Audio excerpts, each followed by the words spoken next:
Hi, I have a foolish question for you. Have you watched La La Land? I already know your answer. Of course you watched it. Maybe even it is your favorite film? Not a surprise, it is a great timeless story with marvelous music and unforgettable acting performances that once heard and seen stays in your heart forever. But did you really see it? Damien Chazelle's film was released in 2016 and made millions of people all over the world fall in love with it. The movie itself is a love letter to old Hollywood musicals and classic films. Singing in the Rain, Casablanca, New York, New York, West Side Story, The Umbrellas of Cherbourg, Funny Face, Sweet Cherry. This crowd of homages, quotes, names, and titles created a perfect mind trap, stumbled into which we didn't notice something tremendous right in front of us.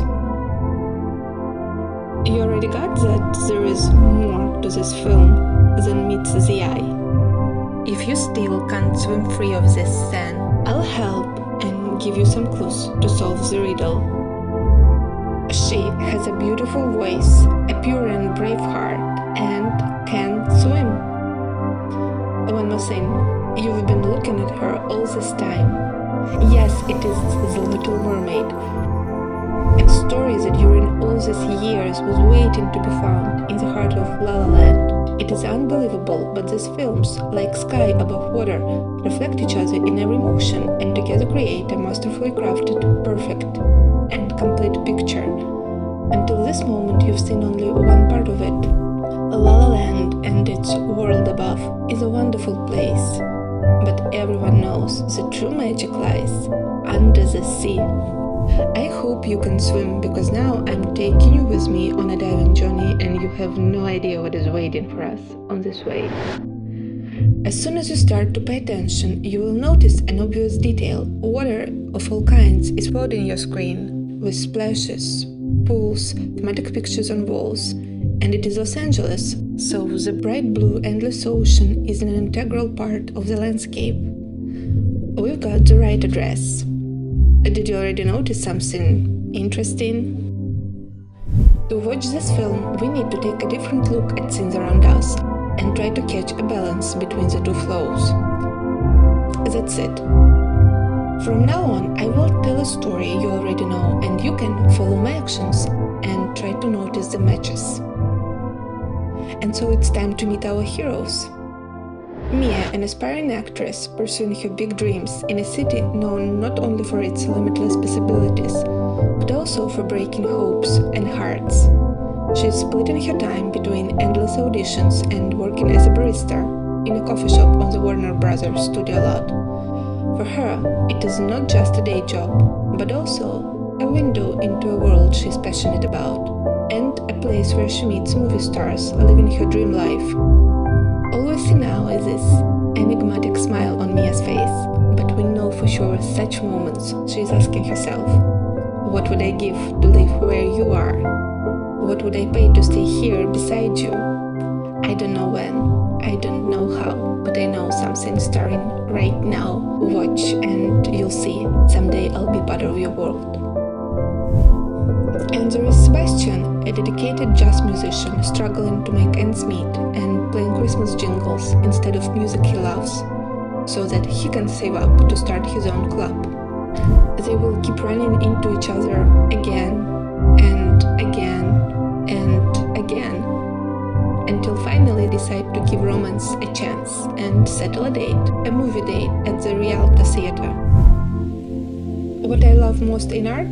You do not just watch other people creating great scenes. It is a powerful force that affects us, awakening our own creativity and imagination. It seems that Mia is also inspired, and after watching Rebel Without a Cause, I bet she has an idea. I have an idea. And our heroes are heading for their own discoveries in the depths of their universes. While Seb and Mia lived in Hollywood Hills to look upon stars at Griffith's Observatory and try to reach the sky ceiling above them, Ariel and her buddy are diving deep below to explore what mysteries and treasures are lurking under the ocean's floor.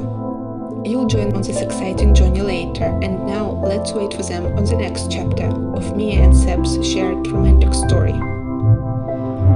Together they will support each other, do not give up after years of disappointment and embarrassment, and inspire one another to chase their goals. But when the shining lights of their dreams appear on the horizon, they'll have to make some tough choices, sacrificing their relationship and moving in different directions to follow the guiding voices of their hearts. As you remember, Seb will stay ruling his underground kingdom of Jaws, and Mia will keep rising to the top of her movie world. In the end, all their dreams will come true. Before the farewell, they will meet one more time to do something very important for each other. It is the final scene, so don't worry, I'm not spoiling this pure and magical moment. You'll enjoy it while watching the whole film. What was it? Somebody may say it is something strange, crazy, illogical. Maybe that's the point.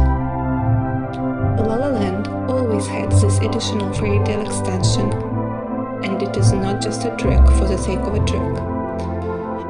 At first, I tried to assign the Little Mermaid's roles between La La Land's characters, but they were changing all the time. The meaning was slipping away, and this approach made no sense. Then I envisioned that the Little Mermaid extension is an inner, emotional world of our heroes, and its animated characters are different aspects of our personality, communicating in between, confronting or helping each other. Imagine that there is a brave, curious, and adventurous dreamer, Ariel, powerful Triton who is controlling all around to keep things in order and safe. And there is Sebastian who is creative but doubting all the time, afraid to make something wrong or get into trouble, but anyway, always there for us. Flounder who is unconditionally loving, supporting, and believing in us, wherever we go and for whatever we do. Scuttle, and not just some chicken on a stick, he is a wise thinker who gives smart advice and believes he is never wrong. Eric is a symbol of our aspirations. He is a lighthouse giving us direction on our life journey. And of course there is a dark side with Ursula and her layer of fears and temptations, with Flotsam and Jetsam snaking around our hopes and dreams. I'm just sharing my point of perception and not insisting on it. There are no borders, no rules, no instructions, and you can make up your own story. Remember, this place is full of little secrets. La La Land is one of those films you can know by heart, each word, detail, sight, and camera movement. When I sat to rewatch it after finished editing, I had a feeling I'm watching a brand new film. Nothing changed on the screen. Each and every frame was in its place. But this time, the story was working in some kind of a different dimension, and I totally love how these pictures communicate, sharing their colors of magic and reality to each other. Even playing separately, from now on they always will have this invisible connection for me. As a big fan of both Disney's animated feature film and Hans Christian Andersen's fairy tale it is based on, now of course I'm waiting for upcoming Rob Marshall's live-action film. Alan Menken is also on board, I hope with something old and something new. And I'm just happy for this little princess who is making her sensational comeback. For me it was a very challenging and lasting but unforgettable adventure into a cinematic wonderland, full of new impressions and discoveries all the way along. Damien Chazelle and the whole film crew created this one-of-a-kind, unique movie experience for all of us, and it is a great honor for me to share it with you.